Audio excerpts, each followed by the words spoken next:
বাইরে আমার প্রশাসন নাকি সন্ত্রাস? আমার প্রশ্ন আপনাদের কাছে, আমরা কি করেছিলাম? আমরা, আপনারা জানেন, আমি শিক্ষামন্ত্রীর কাছে আমি দাবি জানাই, আপনি যে দাবিটাতে ডিক্লারেশন দিয়েছেন, আপনার কথা মতো আমরা রাজপথে এসেছি। আসার পরে কেন আমাদের উপরে এভাবে আক্রমণ করলো? আমার যদি মৃত্যু হয়, এই জন্য এই রাষ্ট্র দায়ী থাকবে, এই প্রশাসন দায়ী থাকবে।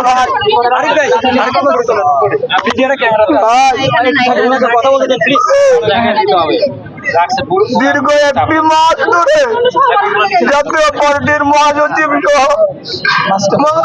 ময়মনসিংহের 11টি আসনের সকল সাংসদদের কাছে গিয়েছি, যুব ক্রীড়া প্রতিমন্ত্রী জাহিদ স্যারের কাছে গিয়েছি।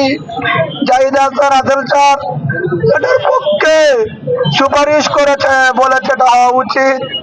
তোমরা কারা প্রশাসন? তোমরা কারা আমি জানতে চাই। তোমরা কে দেশের না অন্য কোন দেশের আমি জানতে চাই। আমার ভাইয়ের কিছু হলে এখন ঘরে ঘরে কিছু হলে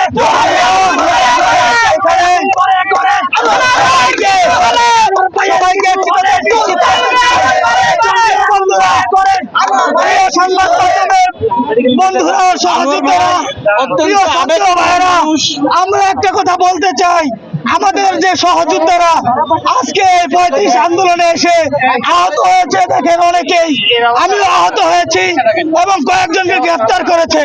আমি বারবার একটি কথা বলতে চাই, প্রশাসনের কাছে বলতে চাই, তাদের উপর যাতে আর কোনো নির্যাতন করা না হয়। তাদের উপর যদি কোনো নির্যাতন করা হয়, এই আন্দোলনের দাবানল সারা বাংলাদেশে ছড়িয়ে দিব।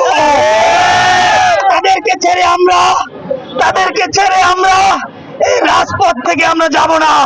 প্রিয় বন্ধুরা, এই আন্দোলন শুধু আজকের জন্য নয়, আমরা আমাদের সহযোদ্ধাদেরকে বিপদে ফেলে আমরা যাব না। আমাকে ছেড়ে দিয়েছে, একে আহত করেছে, আরো কয়েকজন আহত হয়েছে, আপনারা দেখেছেন। অনেকে বিচ্ছিন্ন হয়েছে, বিচ্ছিন্ন ভাবে দূরে সরে গিয়েছে, বিচ্ছিন্ন ভাবে এই ভাই আহত হয়েছে।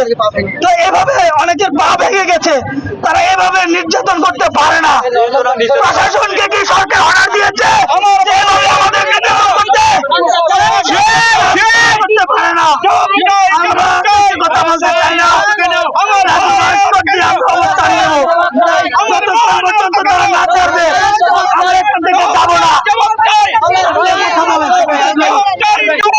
পুলিশ কিভাবে পৈশাচিকভাবে নির্যাতন করেছে আপনারা জানেন, যে আমাদের ভাই বোনদেরকে পুলিশ কিভাবে ধরেছে। তো সব মিলিয়ে আমরা আবার কিছুক্ষণের মধ্যে মুভ করব। আপনারা সবাই প্রস্তুতি নেন। আমরা সর্বোচ্চ 20 থেকে 25 মিনিটের মধ্যে আমরা মুভ করব। আমরা কেন্দ্রীয় টিম কমিটি আমরা প্রস্তুতি নিচ্ছি, আপনারা মানসিকভাবে প্রস্তুতি নেন। আর এবার যদি আমাদেরকে পুলিশ কোনো প্রকার আমাদের দিকে হাত তোলে, আজকে আমি দেখতে চাই যে পুলিশ কি কি করতে পারে। আমাদের প্রত্যেকের কাছে আজকে এখন ওপেনলি বলতেছি, আমাদের প্রত্যেকের কাছে একটা করে বিশের বোতল আছে। আছে তো আপনাদের কাছে? আছে আপনাদের কাছে? আপনারা আমাদের থেকে কেরোসিন নিতে চাচ্ছেন, নিয়ে নেন। আজকে আমাদের এই যে এখন কিছুক্ষণের মধ্যে বিশের বোতল সব সাপ্লাই হয়ে গেছে। আপনারা কয়টা জিনিস আজকে নিয়ে নেবেন। সব থেকে বড় কথা, পুলিশ যতবার মারবে তত আমাদের জন্য প্লাস পয়েন্ট। সেই জায়গা থেকে আজকে যেহেতু আপনারা সবাই এসছেন, দাবি আদায় না করে কেউ যাবেন না। আর আপনারা মানসিকভাবে প্রস্তুতি নেন। আমরা 20 থেকে 25 মিনিটের মধ্যে মুভ করব। ধন্যবাদ।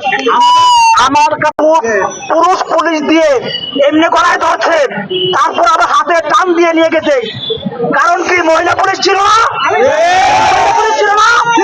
আপনাদেরকে এত ক্ষোভ দেখিয়ে দিয়েছে আমাদের সহপাঠীকে, একটা মহিলা সহপাঠীকে আপনারা এমনি নিয়ে যান। এই ছাত্র সমাজ আজকে জেগেছে, সারা বাংলাদেশে জেগে উঠবে। আপনারা যারা যারা আছেন সবাই থেকে টিসিকে আবার জনসমুদ্র করার জন্য আমরা আবার দরকার যদি হয় 6 জনকে গ্রেফতার করছে, আমরা গ্রেফতার হবো, আমরা কোনো ছাড় দেব না। আমাদের একটা যৌক্তিক দাবি, কেন এত প্রহসনের মাধ্যমে, এত হামলার মাধ্যমে মামলার মাধ্যমে দমিয়ে রাখা হচ্ছে, এটা আমাদের বোধগম্য নয়। আজকে আমরা শান্তিপূর্ণ আন্দোলন করেছিলাম, আমাদেরকে কেন আঘাত করা হলো? প্রশাসনকে জবাব দিতে হবে, যে কোনো মূল্যে প্রশাসনকে জবাব দিতে হবে। ভাইরা আমার, আপনারা মন থেকে শক্তি নেন।